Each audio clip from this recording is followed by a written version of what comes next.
어렵고 혼탁한 세대이지만 그러나 진정한 빛 되신 우리 하나님께서 말씀하시므로 저희의 일생이 어그러진 바 없이 곧게 걸어갈 수 있도록 이 시간에 주께서 친히 말씀하여 주옵소서. 예수님의 이름으로 기도드립니다. 아멘. 하나님 말씀 보십시다. 누가복음 2장 1절에서 14절까지 말씀입니다. 누가복음 2장 1절에서 14절.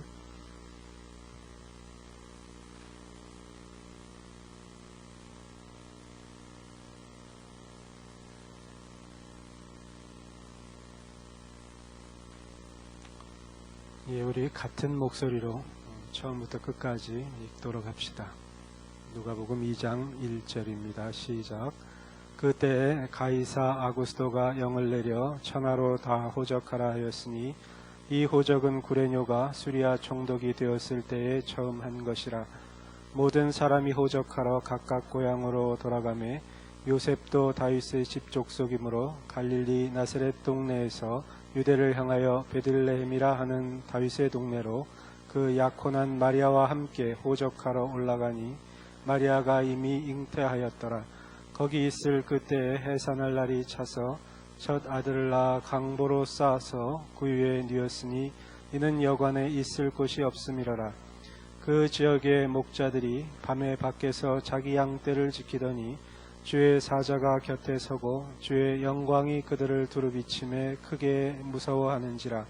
천사가 이르되 무서워하지 말라. 보라, 내가 온 백성에게 미칠 큰 기쁨의 좋은 소식을 너희에게 전하노라. 오늘 다윗의 동네에 너희를 위하여 구주가 나셨으니 곧 그리스도 주시니라. 너희가 가서 강보에 쌓여 구유에 뉘어있는 아기를 보리니 이것이 너희에게 표적이니라 하더니 호련히 수많은 천군이 그 천사들과 함께 하나님을 찬송하여 이르되 지극히 높은 곳에서는 하나님께 영광이요 땅에서는 하나님이 기뻐하신 사람들 중에 평화로다 하니라. 아멘. 자, 오늘 강론의 제목은 마구간에서의 고독입니다. 따라서 해보실까요? 마구간에서의 고독. 그렇습니다. 고독에 관한 강론 세 번째인데요. 첫째 시간은 엘리야를 통해서 나무 아래에서의 고독, 두 번째는 광야로 가신 예수님의 모습을 통해서 광야에서의 고독, 오늘은 세 번째로 마구간에서의 고독이라는 주제로 함께 말씀을 나눠봅시다. 오늘까지 고독에 대한 주제를 이제 다루게 되겠고, 이제 다음 주에는 연합 예배죠 아마 드리게 되고, 이제 1월 첫 주부터는 다른 주제로 또 함께 말씀을 나눠보고자 합니다. 자, 이제 며칠 후면은 성탄절을 맞게 됩니다. 요즘에는 그 크리스마스 카드가 그렇게 오가는 그런 시대가 아니라는 생각이 듭니다. 하지만 그래도 성탄절 하면 이렇게 떠오르는 그림이 하나 있으실 거예요. 마구간의 장면이 떠오르지 않습니까? 한번 이제 여기다 그려보십시다. 여기 구유가 있고 그 다음에 그 옆에 요셉과 마리아가 있습니다. 그리고 또 저쪽에는 그 망아지 한 마리가 이렇게 있고 아주 평화로운 한 그 그림이죠. 망아지는 상당히 따뜻한 그 시선으로 구유를 바라보고 있습니다. 그리고 이 요셉과 마리아는 정말 똑같이 사랑이 넘치는 표정, 그리고 뒤에는 후광이 있죠. 이 동그랗게 후광이 딱 얼굴을 더 광채나게 하고 있고, 또 구유는 금색깔입니다. 아주 정말 아이가 눕기에 너무도 편안한 그런 이제 구유가 있는 그림. 참 너무도 멋진 그림이죠. 그러나 이제 우리가 생각할 것은 지금부터 2000년 전 정말 예수라는 그 어린아이가 태어났을 때 그 마구간의 모습이 정말 이렇게 그 요셉과 마리아의 머리 뒤에 후광이 있고 온통 금빛이고 또 망아지도 그렇게 한없이 사랑스럽고 따뜻한 표정으로 이렇게 아이를 쳐다보는 그런 그림일 것인가 한번 생각할 필요가 있다고 여겨집니다. 당시의 그 이스라엘의 상황을 잠시 먼저 살펴보죠. 이스라엘은 당시 로마의 식민지였습니다. 정치적으로 상당히 불안했던 시기고요. 억압받았던 시기입니다.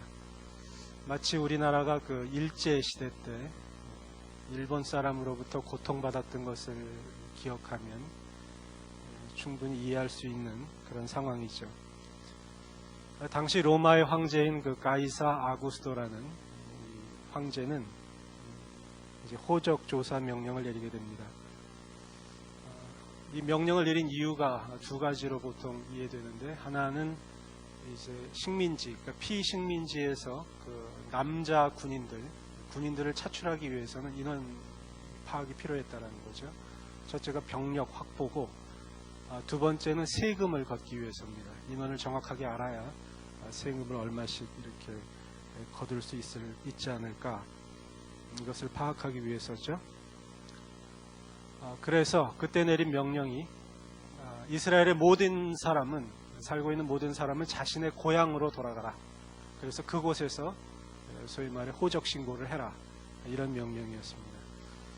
당시 이스라엘 백성은 피식민지 상태에 있었기 때문에 그 명령에 거부할 수가 없었습니다. 현행법에 걸리게 되고 그러면 또 고난을 겪게 되기 때문이죠. 그 상황이 1절에서 3절까지의 상황입니다. 제가 읽어드리죠. 그때 가이사 아구스토가 영을 내려 천하로다 호적하라 하였으니 이 호적은 구레뇨가 수리아 총독이 되었을 때에 처음 한 것이라. 모든 사람이 호적하러 각각 고향으로 돌아가매. 자, 요셉의 가정도 예외가 될 수 없었습니다. 그런데 그때 한 가지의 문제가 있죠. 당시에 요셉과 마리아는 결혼하지 않았지만 그러나 마리아의 태중에는 아이가 있었습니다.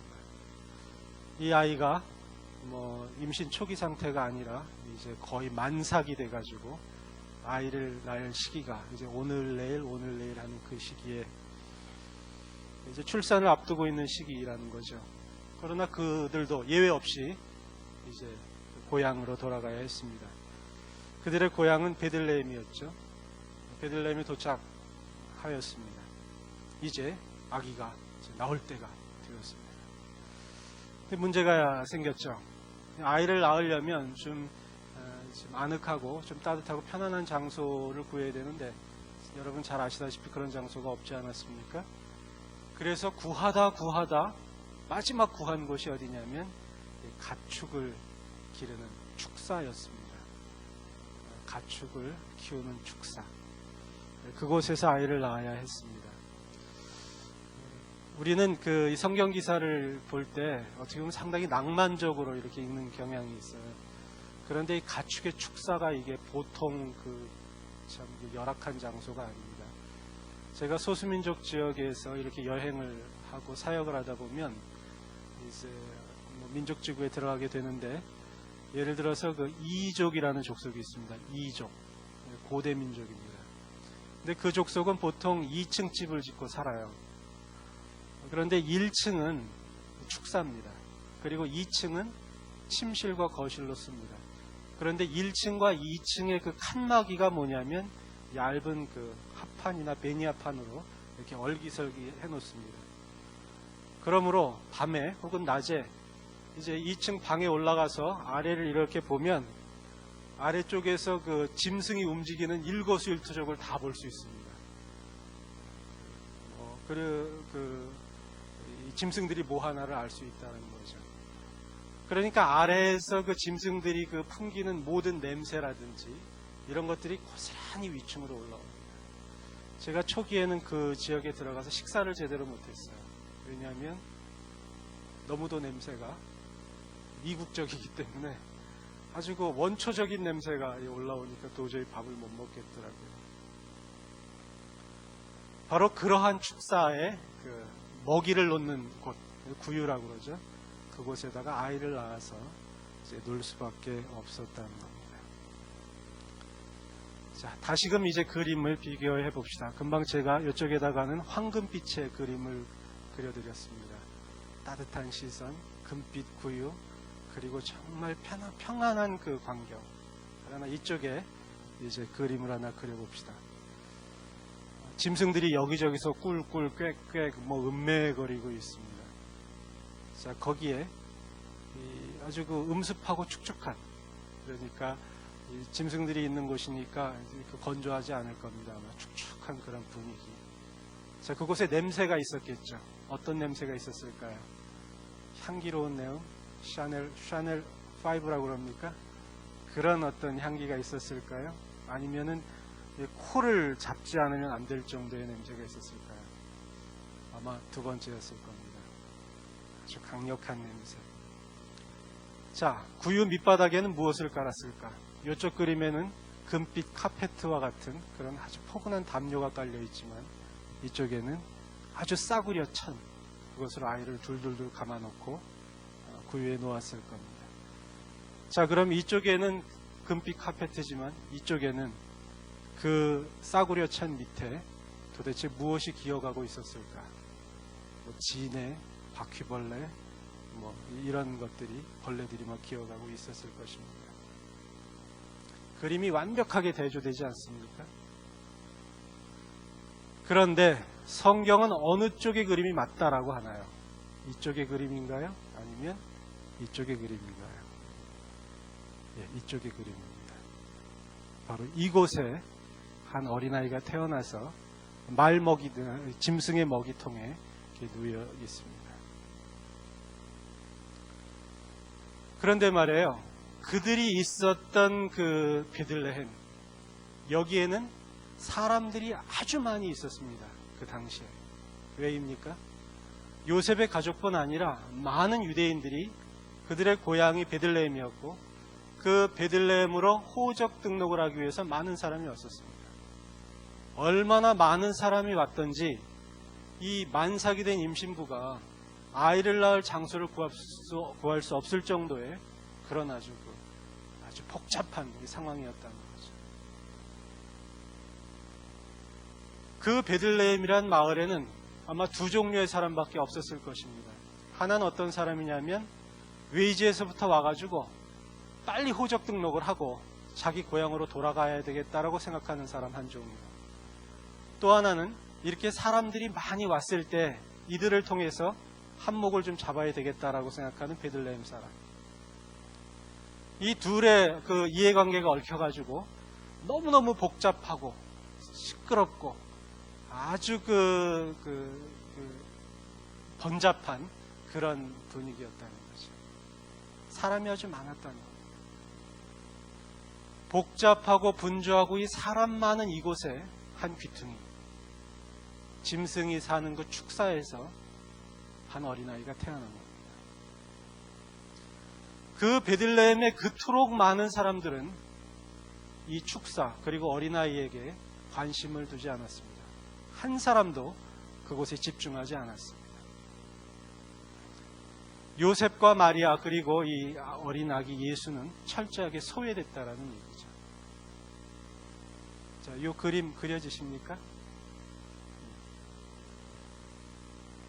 이 기록이 바로 4절에서부터 7절까지의 기록입니다. 우리 같은 목소리로 읽어봅시다. 시작. 요셉도 다윗의 집 족속이므로 갈릴리 나사렛 동네에서 유대를 향하여 베들레헴이라 하는 다윗의 동네로 그 약혼한 마리아와 함께 호적하러 올라가니 마리아가 이미 잉태하였더라. 거기 있을 그때에 해산할 날이 차서 첫 아들을 낳아 강보로 싸서 구유에 뉘었으니 이는 여관에 있을 곳이 없음이로라. 자, 그런데 이 기록 이후부터 너무너무 심각한 내용이 펼쳐지게 됩니다. 앞의 내용과는 전혀 비교되지 않을 정도의 엄청난 사건이 벌어진다는 겁니다. 그것이 무엇이냐?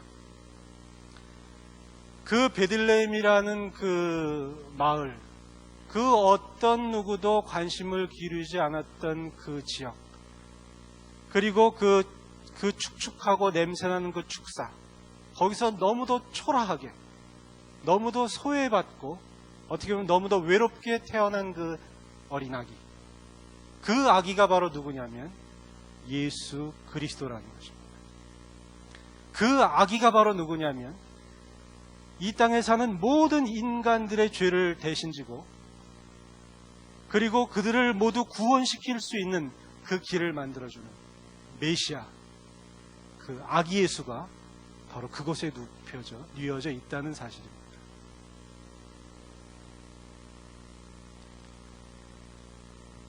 이것을 다른 말로 하면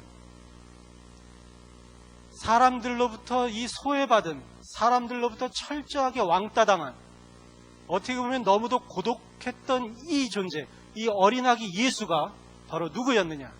바로 하나님이었다는 것입니다. 하나님이 바퀴벌레와 그리고 지네가 기어다니는 그 조그맣고 냄새나는 그 짐승의 먹이통에 눕혀져 있었다는 사실이죠. 8절부터 내용을 보면 이제 목자 얘기가 등장하게 되고요. 이 목자들에게 천사가, 주의 사자가 이야기합니다. 그러면서 11절에서 이런 얘기를 하죠. 오늘 다윗의 동네에 너희를 위하여 구주가 나셨으니 곧 누구라? 그리스도 주시니라. 그리스도, 구원자, 메시아, 주이시다. 하나님이시다라고 이야기를 합니다.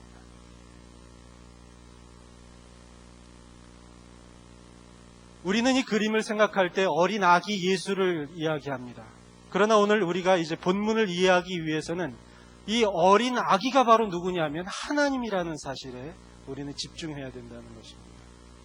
하나님이 어린 아기가 되어서 그렇게 더러운 곳에 누워져 있다는 사실, 하나님이 그렇게 소외당해 있다는 사실, 하나님이 그렇게 왕따당하고 있다는 사실.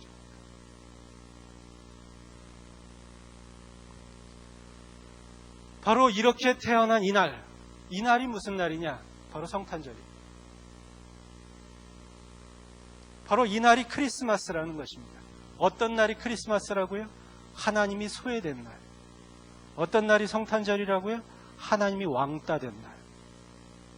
하나님이 철저하게 고독에 처한 날. 그날이 바로 성탄절입니다. 우린 보통 성탄절을 생각할 때 구세군의 이런 자선 냄비를 생각하고, 성탄절을 생각할 때 선물 교환을 생각하고, 성탄절을 생각할 때 어떤 금빛, 은빛 혹은 휘황찬란한 반짝이를 생각합니다. 그러나 성경이 이야기하는 바가 있습니다. 물론 그것도 성탄을 나타내는 아주 좋은 상징물일 수 있지만 성탄이 진정으로 우리에게 알려주는 것은 뭐냐면 하나님께서 고독해지셨던 날, 그날이 바로 성탄절이라는 것이죠. 그래서 요한복음 1장 10절에서 11절은 이런 말씀을 하고 있습니다. 그가 세상에 계셨으며 세상은 그로 말미암아 지은 바 되었으되 세상이 그를 알지 못하였고 자기 땅에 오매 자기 백성이 영접하지 아니하였으니. 만왕의 왕, 만군의 여호와 하나님, 그 하나님으로서의 예수 그리스도가 이 땅에 왔지만 그의 백성들은 그 누구도 관심을 보이지 않았던 날, 그날이 바로 성탄절이라는 것입니다. 우리는 3번에 걸쳐서 고독에 대해서 이야기를 했어요. 첫 번째, 엘리야의 고독은 인간 자신으로 인한 고독입니다.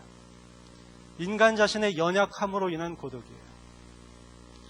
예수 그리스도께서 광야로 들어가신 고독, 그것은 이 예수 그리스도가 그의 사역을 감당하기 위해서, 우리들의 어떠한 필요를 채우고 우리들로 하여금 어떻게 신앙생활을 하기 위해서인가를 알려주기 위해서 간 일종의 모범적인 고독이라고 볼 수 있습니다.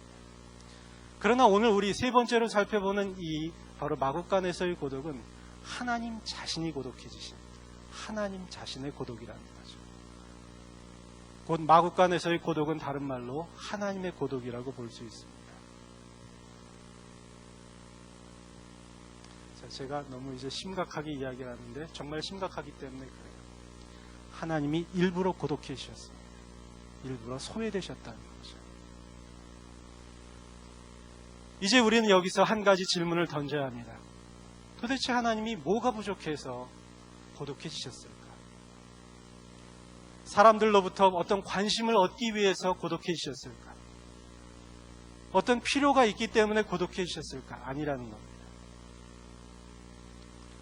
하나님이 고독해지신 이유는 우리에게 무엇인가 메시지를 주기 위해서라는 거죠. 그 의미가 있기 때문이라는 거죠.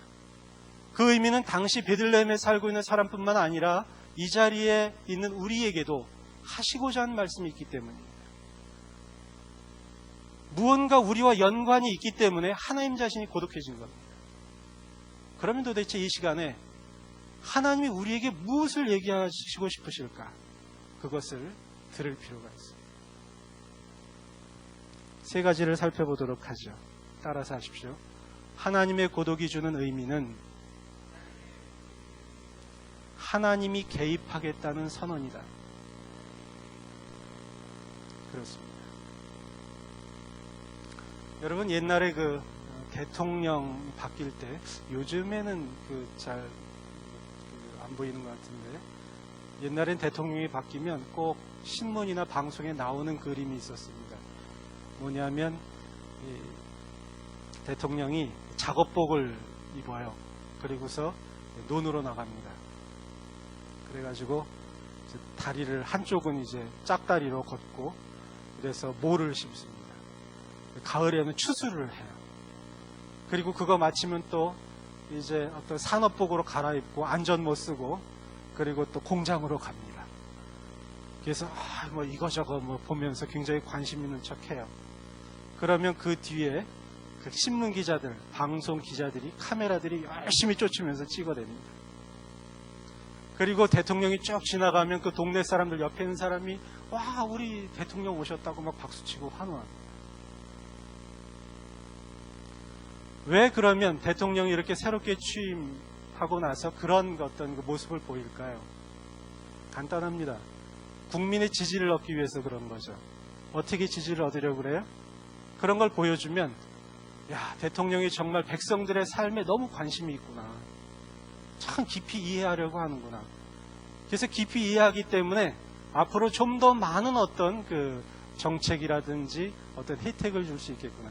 이 대통령이 개입할 수 있겠구나라는 어떤 믿음을 주는 거 아닙니까?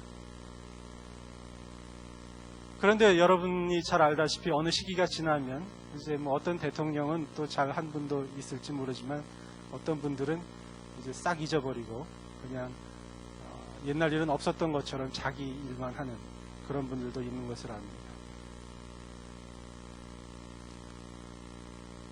대통령은 오늘날의 옛날의 왕이라고 할 수 있습니다. 자, 그럼 예수 그리스도는 누구십니까? 만왕의 왕이시잖아요. 그런데 그분은 작업복을 입지 않으셨습니다. 그분은 안전모를 쓰지도 않았습니다. 그분이 태어나는 그 순간에 KBS나 MBC가 거기 가서 취재하지 않았습니다.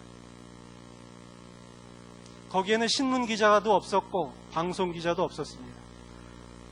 예수님의 탄생을 축하하는 박수, 그리고 환호하는 군중도 없었어요. 그는 태어나는 것도 그랬지만 그가 성장한 것도 갈릴리라는 이방 땅, 그리고 그 나사렛이라는 그 참으로 후진 동네, 그 동네에서 성장한 그런 소위 말하는 별 볼 일 없는 그런 분이셨습니다. 그래서 요한복음에서 나다나엘은 이렇게 얘기합니다. 나사렛에서 도대체 무슨 선한 게 날 수 있니? 거기는 메시아가 날 수 없는 동네야. 이런 얘기를 하죠.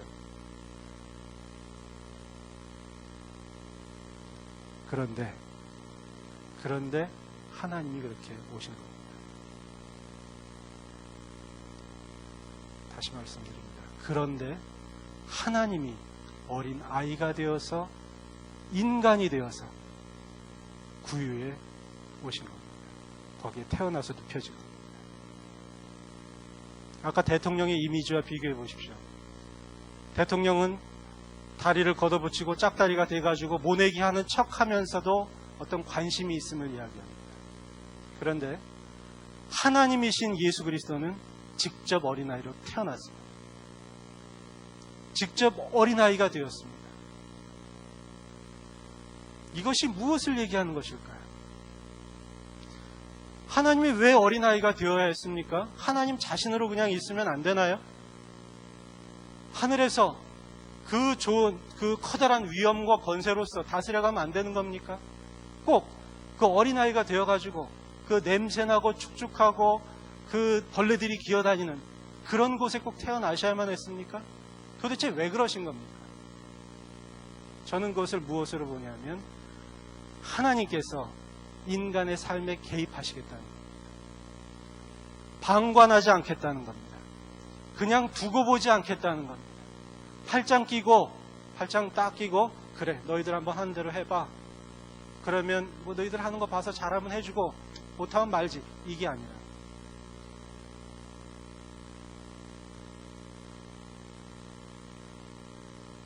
하나님이 가진 자신의 목적이 있기 때문입니다. 하나님이 사랑하시기로 작정한 아들과 딸들에게 목적이 있기 때문에 그 목적을 가지고 있는 그 아들과 딸들의 삶 속에 개입하시겠다는 선언입니다. 그래서 그가 자신이 직접 어린아이로 태어난 거라는 거죠. 야고보서 2장 5절입니다. 내 사랑하는 형제들아 들을지어다. 하나님이 세상에서 가난한 자를 택하사 믿음에 부유하게 하시고 또 자기를 사랑하는 자들에게 약속하신 나라를 상속받게 하지 아니하셨느냐. 하나님의 나라를 상속하게 하기 위해서 그는 이 땅에 오셨다라고 이야기하고 있습니다. 그러므로 제가 이 시간에 여러분에게 드리고 싶은 말씀이 있습니다. 여러분이 제가 드리는 말씀에 동의하던 동의하지 않던 그건 상관없습니다. 최 목사 말이 맞아 라고 해도 되고 난 못 믿겠어 하더라도 상관없습니다. 왜 제가 이런 말씀을 하냐면 하나님이 여러분을 하나님의 아들과 딸로 택정하시고 이 자리에 불렀다고 저는 믿기 때문이죠. 하나님이 아들과 딸로 택정하고 이곳으로 부른 사람은 하나님 자신이 그의 삶에 개입하신다는 거예요. 바로 여러분의 삶에 개입하신다는 거예요. 여러분을 그냥 놓아두지 않는다는 겁니다. 하나님이 하나님의 나라를 상속해 줄 사람으로서 그 상속자로서 받아 누릴 수 있도록 하나님은 그 조건과 그의 수준과 그의 환경을 만들고야 만다라는 것입니다. 그것을 선언하는 것이 무엇이냐면 바로 성탄절이에요. 하나님이요 모든 걸 버렸습니다. 하늘의 그 보좌와 영광과 권세와 능력을 다 버렸습니다. 그리고 어린아이가 되어서 그가 십자가에서 죽을 때까지 고난과 고통을 감내했습니다. 마귀로부터 시험을 받았고 그 믿음 없는 자들로부터 조롱을 받았습니다.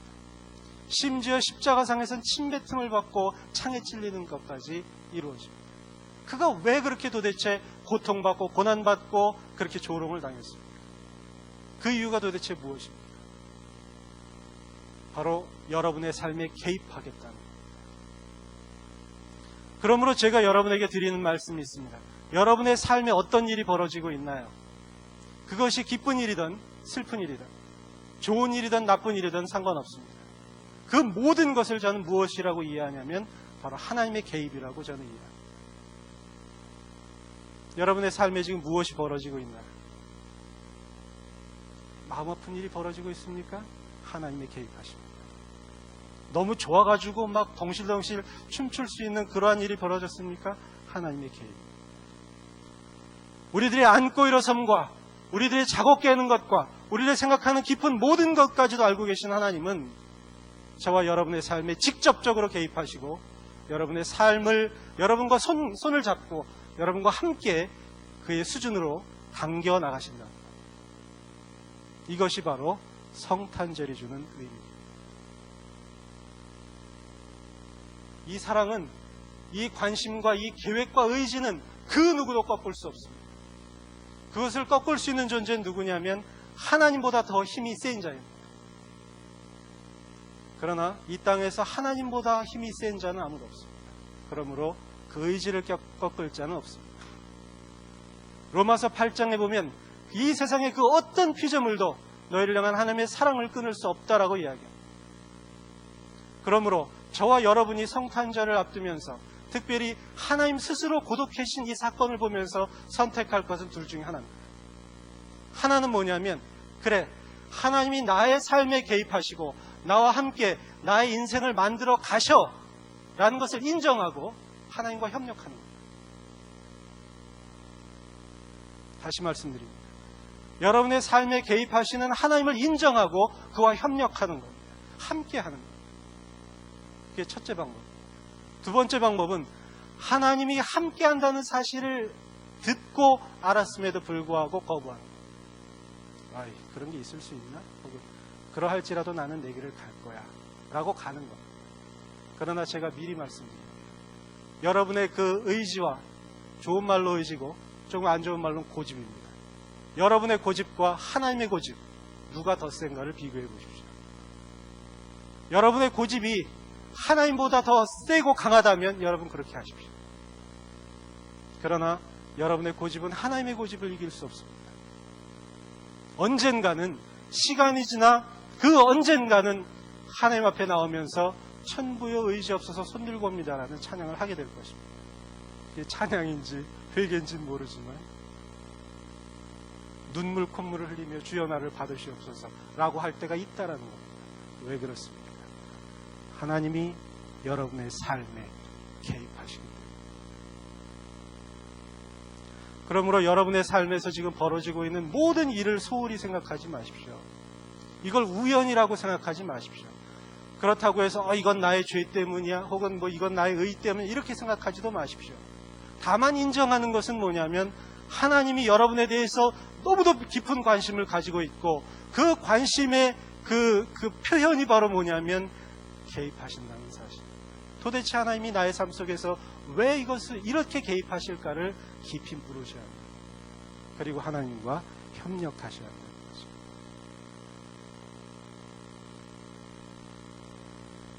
두 번째, 따라서 하십시오. 하나님의 고독이 주는 의미는 하나님의 능력을 보이는 것이다. 그렇습니다.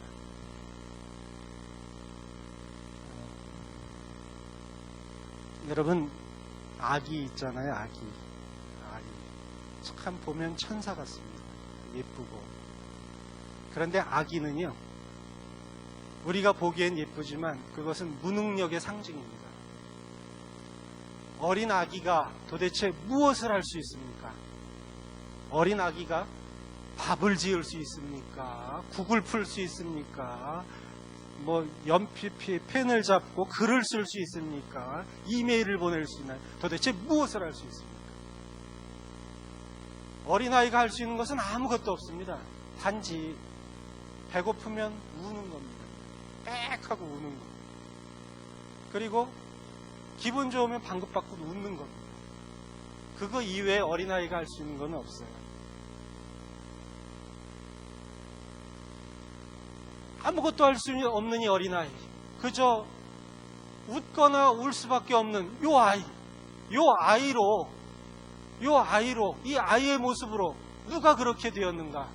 바로 하나님이 그렇게 됐다는 거죠. 다른 존재도 아닌 이 온 우주 만물을 만드시는데 함께 하신 그 하나님이 아무것도 하지 못하는, 그저 웃고 울 수밖에 없는 그 존재가 되었다는 거죠. 철저하게 무능력한 존재가 되었다는 거죠.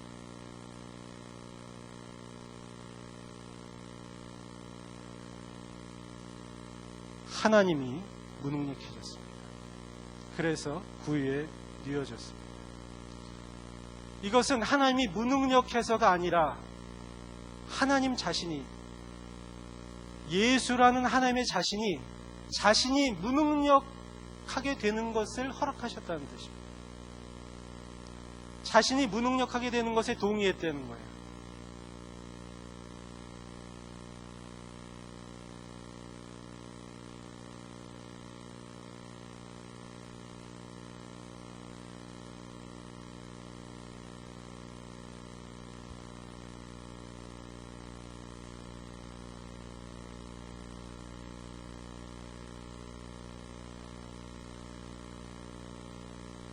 자신은 전혀 무능력하지도 않은데도 불구하고 스스로 모든 능력을 버리고 무능력해졌다는 것은 그의 결단을 말합니다. 그의 의지를 말합니다.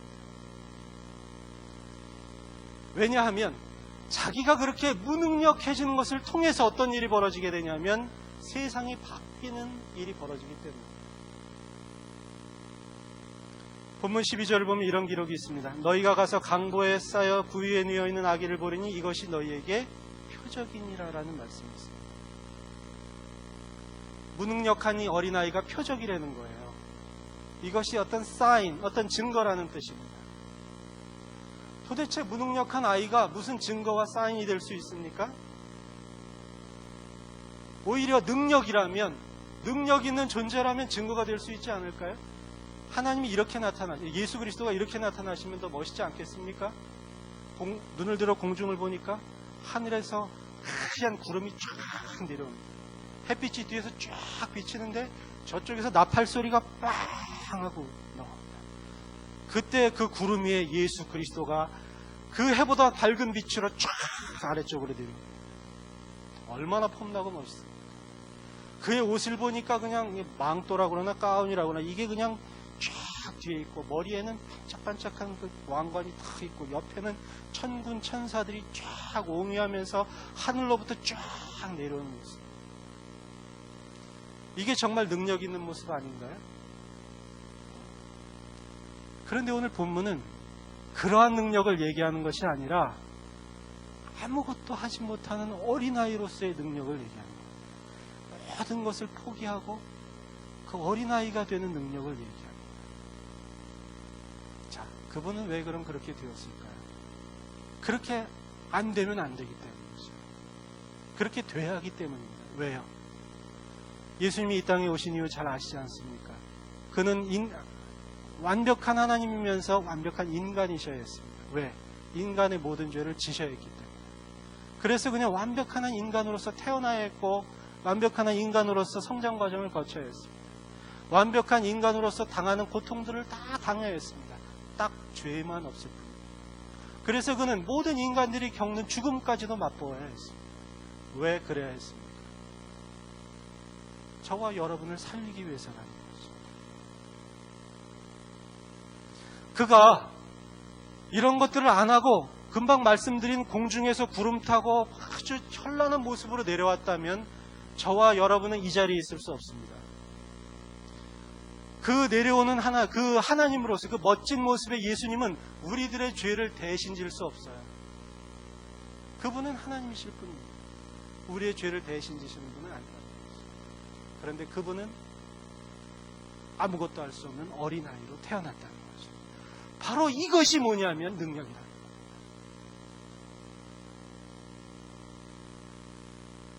말씀 이해가 되세요? 우리는 보통 능력하면 무언가 많이 소유하고 무언가 많이 휘둘릴 수 있으면 능력이라고 생각합니다.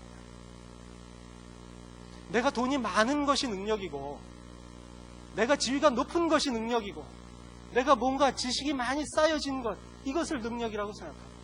그렇습니다. 이것도 능력입니다. 그러나 그런 능력을 가지고는 저와 여러분의 죄를 씻을 수 없다라는 거죠. 그것보다 더 커다랗고 더 귀중하고 더 아름다운 능력이 있는데 그것이 무엇이냐면 무능력하게 구유에 누워있는 진정한 능력.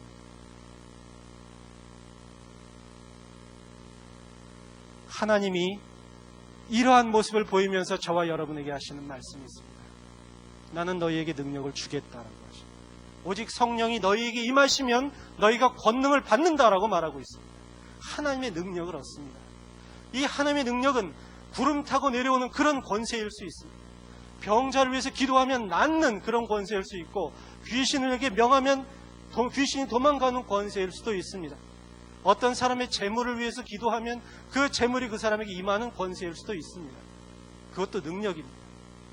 그러나 하나님이 우리에게 또한 요구하시고 주시겠다는 능력은 철저하게 무기력해지는 것, 철저하게 약해지는 것, 철저하게 바보가 되는 것, 철저하게 병신이 되는 것, 철저하게 남의 조롱이 되는 것, 그것을 능력이라고 오늘 본문은 말합니다.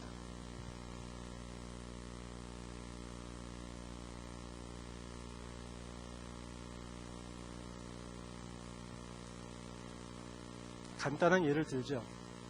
이 공동체에서요, 상처 입은 한 영혼이 앉아 있습니다. 이 상처 입은 한 영혼은 하나님의 말씀과 위로가 필요한 사람입니다.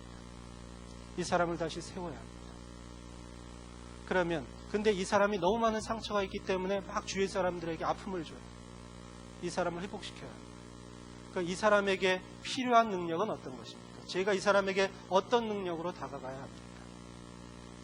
제가 똑똑한 지식을 가지고 신학을 현학적으로 설명합니까? 아니면 제가 가진 돈 가지고 수표와 이런 걸 해서 현찰을 끊어서 줍니까? 그러면 그 상처가 회복이 되나요? 안 됩니다. 이 상처 입은 영혼을 다시 세우기 위해서는 이 상처를 끌어안아야 합니다. 고슴도치를 끌어안으면은요, 그 고슴도치 가시로 인해서 내가 찔리게 되어 있습니다. 상처 입은 자의 상처를 회복하기 위해서는, 그에게 다가가기 위해서는 내가 먼저 상처를 입게 되어 있습니다. 제 3자가 그러한 여러분의 모습을 본다고 합시다. 저는 어떠한 존재입니까? 어리석은 자입니다. 자기가 손해보면서, 자기가 해를 입으면서 그에게 다가간다는 것 자체가 어리석지 않습니까? 여러분, 여기 우리 토요일날 예배도 있고, 우리 이제 청년 2부 공동체에서 이제 임원, 그 다음에 목장, 팀장, 또래장 다 합치니까는 인원이 상당히 돼요. 전 인민의 간부화 이런 이야기도 있는데, 그 꼭 장이 아니더라도 각자 참 열심히들 합니다. 하시는 거 보면 자기 것들을 희생을 해요. 시간을 희생하고 뭐 많은 것들을 할애합니다. 자기 것들을 내놓습니다. 제3자 그걸 본다고 합시다. 그건 무엇입니까? 바보 같은 짓이에요. 요즘 세상이 어떤 세상인데, 자기 것을 조금 더 챙기지 못해서 안달인데 자기 것을 내고 시간을 내고 재능을 내고 재물을 내고 그러면서 청년입을 섬기고 영혼들을 섬깁니다. 어리석다고 말합니다. 그런데 그것은 세상 사람들이 말하는 어리석음입니다. 오늘 본문은 바로 그러한 것을 능력이라고 이야기합니다. 바로 그것이 능력입니다. 하나님의 고독에 동참하는 것이 능력입니다. 하나님이 고독해지신 것처럼, 저와 여러분을 위해서 스스로 고독해지신 것처럼, 우리도 우리가 섬기고 우리가 세워야 할 영혼들을 위해서 스스로 고독해지는 것, 그것이 능력입니다. 그러한 능력을 주겠다라고 말합니다.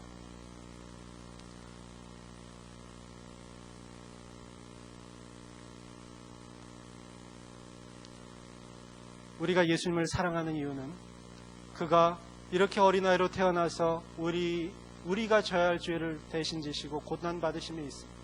바로 그것을 통해서 그는 하나님이심을 입증하셨습니다. 하나님의 하나님 되심을 드러내심, 이것이 바로 하나님의 영광 아닙니까? 하나님이 영광 받으신 것. 바로 저와 여러분이 하나님의 고독에 동참하는 것을 통해서 하나님의 영광이 드러낸다는 것이죠. 그러므로 제가 이 시간에 여러분에게 드리고 싶은 말씀이 있습니다. 여러분 자신의 지금의 모습을 가지고 여러분을 규정하지 마십시오. 절대로 여러분 지금의 모습으로 여러분을 규정하지 마십시오.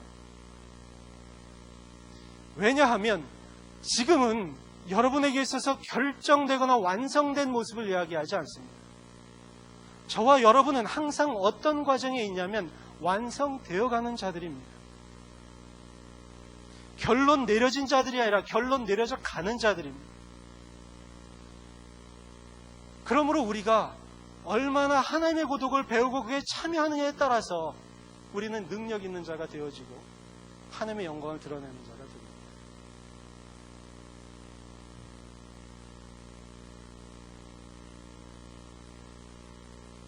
세 번째, 따라서 하십시오. 하나님이 고독이 주는 의미는 너로 평화를 누리게 하겠다는 말씀입니다. 그렇습니다. 너로 평화를 누리게 하겠다는 말씀. 이번 주 토요일 날 27일 날 오후 1시에 우리 전석준 그리고 정진숙 양의 결혼이 있습니다. 어린이회관 웨딩문화원 목련홀. 진숙자매 맞죠? 모두 참석하십시오. 결혼 예배에도 기대가 되지만 저는 그 축하 찬양이 아주 기대가 되더라고요. 당사자에겐 비밀로 되어 있는 그 찬양. 얼마나 깊은 그 역사와 그 숨겨진 내용이 있는지 참 기대가 돼요. 자, 이 두 분은 이제 지금은 서로 솔로지만 이제 이번 주말이 되면 한 주가 지나면 공식적으로 이제 부부가 되고 한 집에서 살게 됩니다.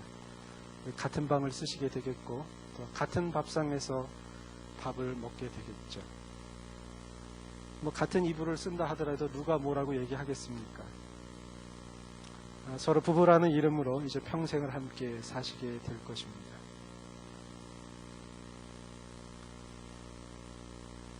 부부가 된다는 것은 다시 말씀드리면 함께함을 이야기합니다. 함께함. 예수 그리스도께서 이 땅에 성탄하시고 어린아이로 오셨다는 사실은 뭐냐면 저와 여러분과 함께함을 이야기하는 것입니다. 왜? 예수님이 함께하심을 임마누엘이라고 하지 않습니까? 임마누엘. 저는 처음에 예수 믿을 때 성경에서도 이 좋지 않은 욕설이 있는 줄 알았어요. 왜 그런지 아시죠? 누엘자 빼면은 앞에가 욕설이 나오지 않습니까? 근데 그런 뜻이 아닌 거 알죠? 임마누엘이 무슨 뜻인가요? 하나님이 우리와 함께 하신다는 것입니다. 하나님이 함께 하신다. 부부가 되면 남과 여가 부부로서 함께 하듯이 예수 그리스도께서 이 땅에 오심으로 우리에게 증명하신 것이 있는데 뭐냐면 하나님이 여러분과 저와 함께 한다는 사실. 그래서 마태복음 28장 20절에서는 이렇게 이야기하고 있어요. 내가 세상 끝날까지 너희와 항상 함께 있으리라. 우리 예수 믿는 사람들이 종종 잊어버리는 게 있는데 바로 뭐냐면 하나님이 함께 한다는 사실. 하나님이 동행한다는 사실. 그걸 잊어버려요. 그 이야기라는 저도 사실 자주 그걸 망각합니다. 그것을 어떻게 이야기할 수 있냐면 긴급한 상황이 생겼을 때 당황하고 걱정하고 놀라요. 이거 어떡하나, 이거 어떻게 해결하지? 막 걱정이 산더미처럼 올라온단 말이죠. 그런데 가령 그 순간에 제가 이 온 땅을 만드신 하나님이 나와 함께 하신다는 사실을 믿고 알았더라면 제가 그렇게 염려할까요? 저는 그렇게 하지 않을 겁니다. 든든하게 있을 거예요. 제가 오랜 세월은 살지 않았지만 그래도 이 자리에 있기까지 그래도 여러 일들을 많이 겪었습니다. 여러분의 연령대에서 이렇게 미래를 바라보면 참 넘어야 할 산이 많고 해야 할 일이 너무 많아서 걱정투성이었어요, 사실은. 근데 이제 50을 바라보는 나이로 여러분 때를 이렇게 보니까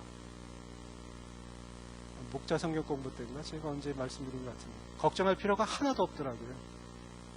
하나도 없어요. 왜냐하면 제가 그때 생각했던 어떤 위기 상황과 넘어야 될 모든 산들, 나는 도저히 이것을 넘을 수 없어라고 생각했던 그런 산들을 그 순간순간마다 하나님이 탁탁탁탁 넘게 해주셨다는 거예요. 그걸 왜 느끼냐면 제가 총회에서 그 사역국장으로 있지 않습니까? 하는 일 가운데 하나가 뭐냐면 신임 선교사들 발굴하고 훈련시켜서 파송하는 일을 해요. 그럼 이제 선교사님 되시겠다는 분들이 저를 만납니다. 그래서 상담을 하고 어떻게 하면 선교사가 됩니까? 라고 쭉 이야기를 해요. 그럼 저는 이제 아는 대로 설명을 하죠. 이거 하고 저거 하고 그거 하고 어떤 거 하고 뭐 다 해야 된다 그러면 고개가 많잖아요. 그 얘기를 다 들으면서 이 사람은 처음에 제가 어떻게 하면 선교사가 됩니까? 이러다가 점점 줄어들어가지고 나중에 딱 끝나면 어깨가 축 처져 있어요. 예전에는 그 말 시작할 때는 저를 이렇게 보던 사람이 말 끝날 때 되면 이렇게 봅니다. 제가 무지하게 위대하게 보이는 거예요. 왜? 자기가 넘어야 할 모든 산을 저는 다 넘었거든요. 그래서 다 선배라고 얘기하고 있거든요.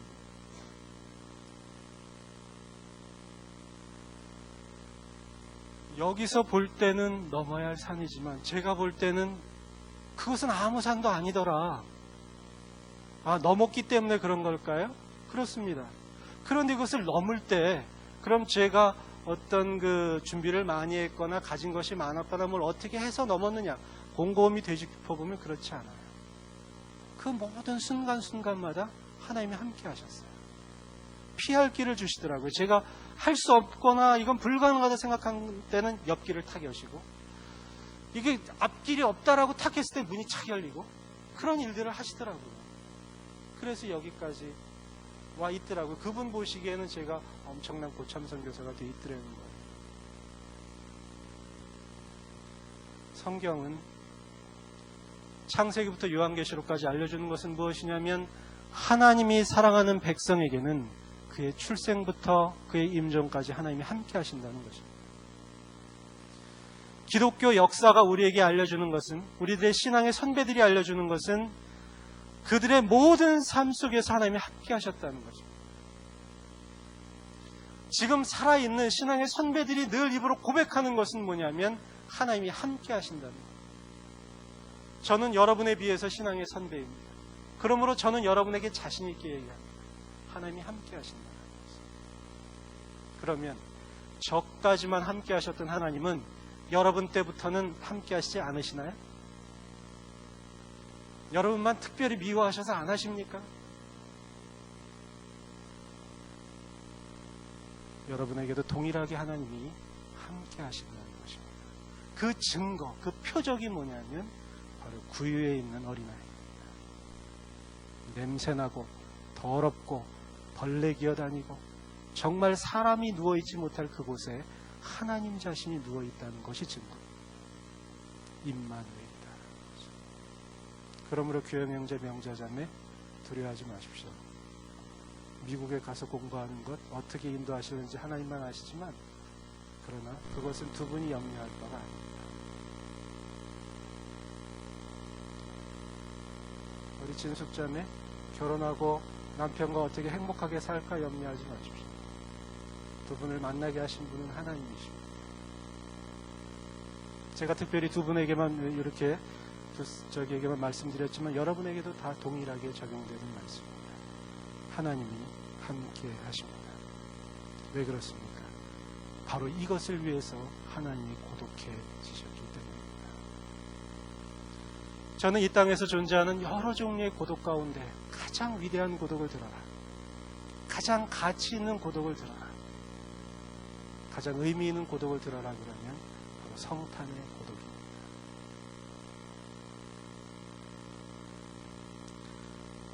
그러므로 하나님께서 여러분의 삶에 개입하신다는 것을 잊지 마십시오.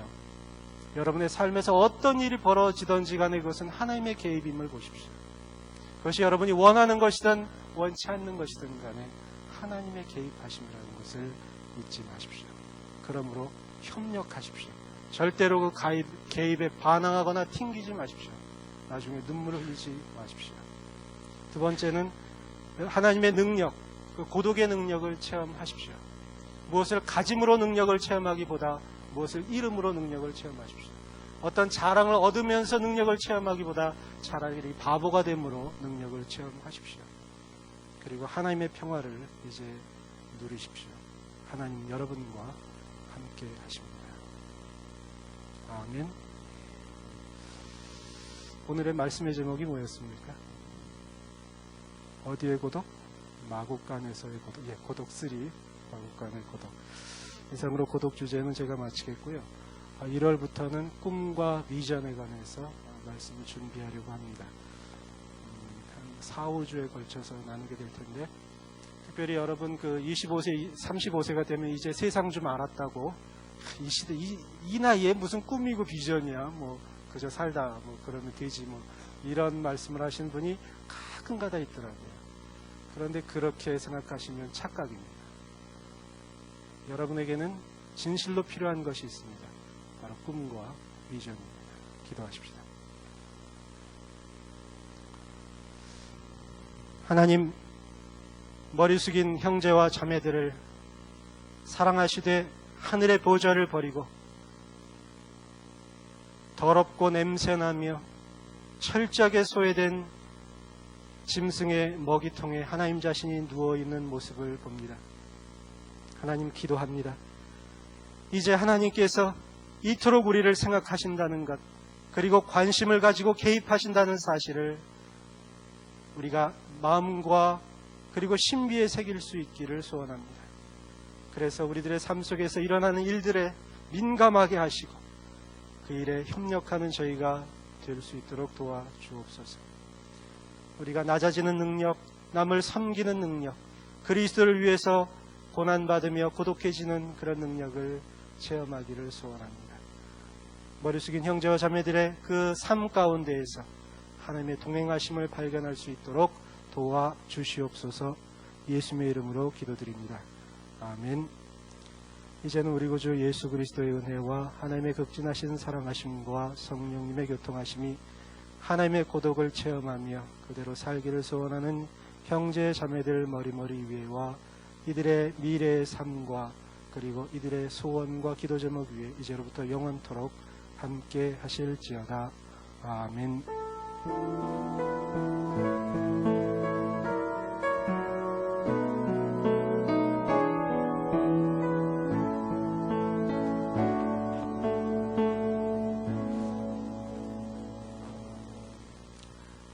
예, 안녕하세요. 네, 토요일에 나오신 여러분들을 환영합니다. 네, 광고 빨리 드릴게요. 어디 가시죠? 네, 동계수련회 1월 1일부터 있는 거 이제 다들 아실 텐데요. 송고영신 예배 끝나고 바로 가고요. 내일부터 바로 이제 참가 신청 작성할 예정이니까요. 예, 거기다가 이제 참석 여부와 또 그런 언제 그런 것도 써주시면은 저희가 좀 참고할 사항이니까요. 적어주시기 바랍니다. 네, 크리스마스 행사인데요. 저희가 24일날 6시죠, 거리 찬양. 예, 5시 반에 거리 찬양이 있고요. 1시간 정도 있고요. 그리고 7시부터, 예, 적혀 있는 대로 7시 반부터 성탄 발표회 있고요. 그 다음에 저희가, 한 11시쯤부터 해서 저희 크리스마스 청년 2부 자체 행사를 진행하려고 합니다. 네, 여러분께서 시간을 많이 비워두시고요. 11시에 부터 시작을 해서 이제 네? 10시 반인가요? 네, 11시. 네, 10시 반에 시작을 해서 이제 케이크 커팅식도 하고 레크레이션도 하고 이제 선물 교환식해서 쭉 프로그램을 진행하려고 합니다. 더 구체적인 일정은 내일 저희가 또 확실히 알려드릴 텐데요. 아마 저희가 여기서 교회에서 취침을 하게 될 것 같습니다. 교회에서 취침을 하게 될 거니까 네? 예, 그러니까 여러분께서 많이 참고해 주시기 바라고요. 그리고 25일날 예배는 아시다시피 11시에 예배 있는 거 다 아시죠? 예, 그리고 새벽기도는 5시부터 있습니다. 그리고 선물 교환식에 관한 내용인데요. 선물 교환식 그리고 5,000원에서 만원 사이에서 자유롭게 서로를 위해서 나누려고 하니까요. 잘 준비해 주시기 바랍니다. 네, 오늘 기도회 끝나고 성탄 발표 영상 촬영합니다. 여러분들 다 남으셔야 돼요. 예, 다 남으셔서 제가 이제 배역을 드릴 테니까 순종하셔서 참석해 주시기 바랍니다. 시간이 없습니다. 네, 제가 대충 짰거든요. 예, 남아주셔서 같이 촬영에 임해 주셨으면 대단히 감사드리겠습니다. 네, 아시다시피 아까도 설교 내용 중에 잠깐 나왔는데 27일 날 토요일이죠. 1시에 어린이회관에서 이제 전석준 형제님